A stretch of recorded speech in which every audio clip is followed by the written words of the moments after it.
रात के उजले रंगों में गुलाबी परियों जैसी रोशनी से सजी बस्ती में नैना नाम की एक ह्यूमैनॉइड बिल्ली रहती थी। नैना हमेशा सुंदर कपड़ों में हंसती खेलती और खुशमिजाज दिखती, क्योंकि उसे किटी पार्टी बहुत पसंद थी।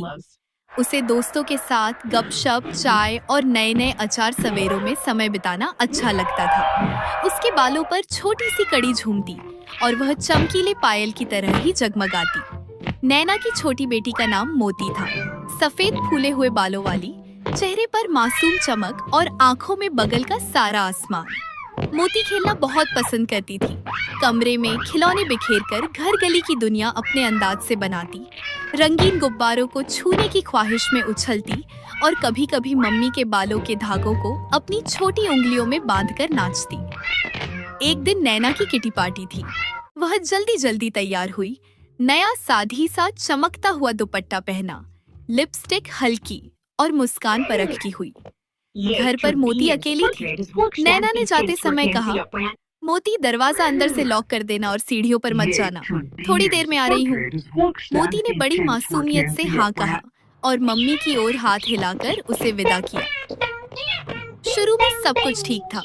मोती ने अपने रस्सियों वाले गुड़िया को बांधा, खिड़की के पास बैठकर खिलौनों के घर बसाए और छोटी छोटी दुनियाएं गढ़ने लगी। धूप हल्की सी खिड़की पर पड़ रही थी और एक मीठी सी हवा कमरे में आ रही थी। खेलते खेलते मोती खिलौने की गाड़ी लेने के लिए खिड़की के पास आई।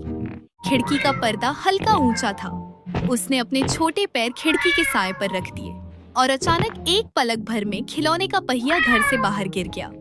मोती ने झट से वह पहिया पकड़ने के लिए झुकती हुई खिड़की के फर्श तक झांका और संतुलन बिगड़ गया।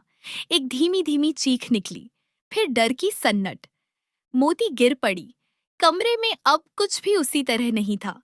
खिलौने बिखरे, गुड़िया टेढ़ी और मोती की छोटी सी सांसें फूली हुई। वह चोटिल हुई और रोती हुई वहीं बैठ गई। पार्टी से लौटते लौटते नैना के चेहरे पर खुशियां ही खुशियां थी। वह कैसे नहीं खुश होती। लेकिन जब उसने घर की चाबी घुमाई और दरवाजा खोला, कमरे की हालत देखकर उसका चेहरा कच्चा पड़ गया। मोती फर्श पर बैठी थी, आंखें नम, घुटनों पर खरोंचे और एक छोटी सी चोट माथे पर। नैना का दिल जैसे रुक ही गया। उसके रीढ़ की हड्डी पर पिंजरा टूट गया था। वह दौड़ी और मोती को गले से लगा लिया।